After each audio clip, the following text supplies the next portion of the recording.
Hello everyone, I'm Tanya and I welcome you all to my channel Psych by Tanya.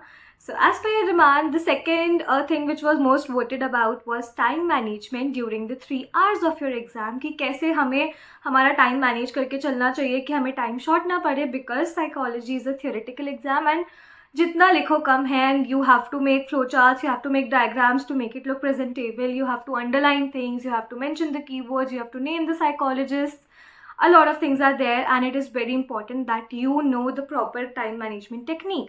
So that is why I am here. I'll tell you how I used to solve my exam and which helped me score 100. Okay, so there is not much which you need to focus on while solving your paper. But जो सबसे important चीज़ है, first of all, how do you manage the 15 minutes reading time given to you before your exam? उसमें trust me please ऐसे question paper बस पढ़ते मत बैठना because that will not help you. आपको इन टर्न दोबारा सारे क्वेश्चंस पढ़ने ही पड़ेंगे when you come to actually answer them. So that is really not helpful. I would suggest उन 15 मिनट में अपने 14 के 14 जो MCQs आते हैं उन्हें कवर कर लो. वो आपके 15 मिनट की जगह 7-8 मिनट में ही ऑलमोस्ट डन हो जाएंगे. एक आधे में अगर डाउट है उसको छोड़ो एंड बाकी सारे कवर करके चलो. ठीक है, 14 MCQs आपके उन 15 मिनट्स में सॉल्व हो जाने चाहिए. ठीक है, उन 15 मिनट में बेसिकली 7-8 मिनट में सॉल्व हो जाने चाहिए. एंड देन रिमेनिंग टाइम में मूव टू द क्वेश्चंस जो केस स्टडी बेस्ड है, या रैंडमली बस क्वेश्चन पेपर की रीडिंग स्टार्ट करो.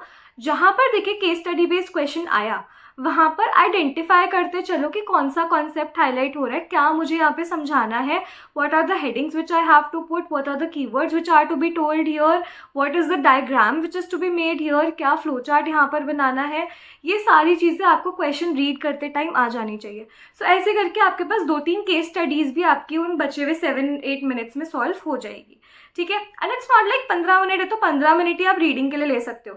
टेक 5 more minutes एंड एक बार प्रॉपर ग्लिम्स ले लो देन अपने क्वेश्चन पेपर का. एंड देन जस्ट नो कि कौन सी केस स्टडी किस चीज़ को हाईलाइट कर रही है, आपको क्या बताना है पूरे पेपर में. Just take 20 minutes. 15 मिनट आपके पास है ही, 5-10 मिनट और एक्स्ट्रा ले लो and then just take an overview of your whole question paper कि this is what I have to tell in each and every answer. अब आपको आ गया है, आपको पता है आंसर कहाँ से क्या लिखना है. You have read each and every question very carefully. Please complete question पढ़ना. क्वेश्चन में 2 पार्ट्स भी होते हैं basically, what is this and then tell the limitations of this. ऐसे करके क्वेश्चन होता है, राइट. ऐसा मत करना सिर्फ व्हाट बता के आ गए, लिमिटेशंस भूल गया, जो भी नेक्स्ट पार्ट है वो बताना भूल गए. मार्क हल्का हल्का अंडरलाइन कर सकते हो तुम क्वेश्चन पेपर में. You are smart enough. इतना ज़्यादा सीरियसली स्ट्रिक्टली आप फॉलो नहीं करोगे कि ओहो we can not use pencil on our papers. Pencil लो, हल्का हल्का बहुत लाइट अंडरलाइन करते चलो कि these are the 2 things which are to be told in this 6 marker, these are the 2 things which are to be told in this 4 marker. इस तरह से करके चलो. ठीक है, तो आपके पास एक ओवरव्यू आ गया in the first 20-25 minutes of what your question paper looks like and what will your answer sheet look like. ठीक है, नाउ ऐसे टाइम मैनेज करके चलो कि 2 marker क्वेश्चंस है तो you will at max take 5 minutes to write its answer. Double time से लेकर चल सकते हो. For 2 markers 4 to 5 minutes, for 3 markers 6 to 7 minutes, for 4 markers 8 to 10 minutes and then for 6 markers finally not more than 15 minutes. क्योंकि अगर 15 minute के 20 minute भी हुए तो आपके 5 मिनट आपने किसी और क्वेश्चन के खा लिए एंड अब वो कहीं ना कहीं छूटेगा या फिर आपका रीचेकिंग का टाइम यहाँ पर नहीं आपको मिल पाएगा. ठीक है, तो make sure double the time आप ले रहे हो. जितने मार्क का क्वेश्चन है उससे ज़्यादा एक्सीड नहीं कर रहे हो. अगर कोई आंसर अभी स्ट्राइक नहीं हो रहा है, move to the next question. जिस क्वेश्चन के लिए सबसे ज़्यादा कॉन्फिडेंट हो, जिस सेक्शन ऑफ द पेपर के लिए सबसे ज़्यादा कॉन्फिडेंट हो, वहाँ से स्टार्ट करो सो दैट आपका माइंड प्रॉपर लेवल पे फंक्शन करना स्टार्ट करे as you keep on solving answers. ठीक है, जैसे आप एक क्वेश्चन सॉल्व करते हो आपका ब्रेन और एक्टिव होते जाता है. तो जैसे जैसे कॉन्फिडेंट क्वेश्चन से आप स्टार्ट करोगे यू कम टू नो कि आपको आती है चीज़ें एंड अब जो चीज़ मे भी शायद याद नहीं भी आ रही थी आपको वो भी याद आने लगती है. So start with the section which you are most confident about and try कि एक पर्टिकुलर सीक्वेंस में ही उस सेक्शन को आप सॉल्व करो, क्वेश्चन पेपर को आप सॉल्व करो. That is what I would recommend. And then double वाला time I have already told you.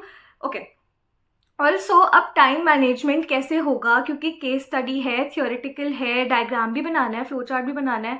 How do you actually save your time while you are reading case study? ऐसा नहीं होना चाहिए एक बार मैंने क्वेश्चन पढ़ा, अब सेकेंड रीडिंग में मेरे को समझ में आ रहा है कि अच्छा ये चीज़ यहाँ पर बतानी है, यहाँ पर ये चीज़ बनानी है.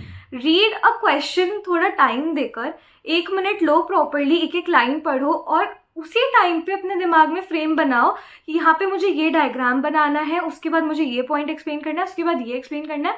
वो चीज़ आपकी जैसे ही आपने क्वेश्चन पढ़ना खत्म करा तब तक रेडी रहनी चाहिए कि this is what your answer will look like in your answer sheet. वो हो जाने के बाद ट्रस्ट मी आपका टाइम वेस्ट बिल्कुल नहीं होगा, क्योंकि आपको प्रॉपर लेआउट मिल गया, आपको बस लिखना है उस चीज़ को, आपके दिमाग में आंसर है, you just have to keep on writing it. उस टाइम आपके हाथ अपने आप चलेंगे because you know the content, you know what you has to be written, you have already identified what was the topic, what was the keywords which required to explain this topic. सब आपको आ गया है, तो अब बस आपको लिखना ही तो है।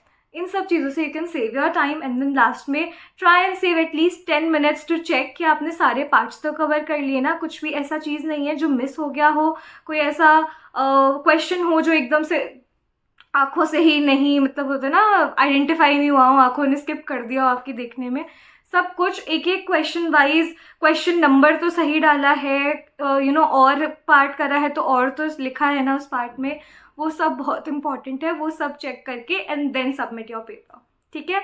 So this is time management from my side, ऐसे ही मैंने करा था। एंड साइकोलॉजी का board exam is pretty easy, क्योंकि 3 आवर्स में 70 मार्क्स का पेपर करना है, तो उसमें आपको डायग्राम्स, प्रेजेंटेशन, इन सब चीज़ों पे भी ध्यान देना पड़ता है।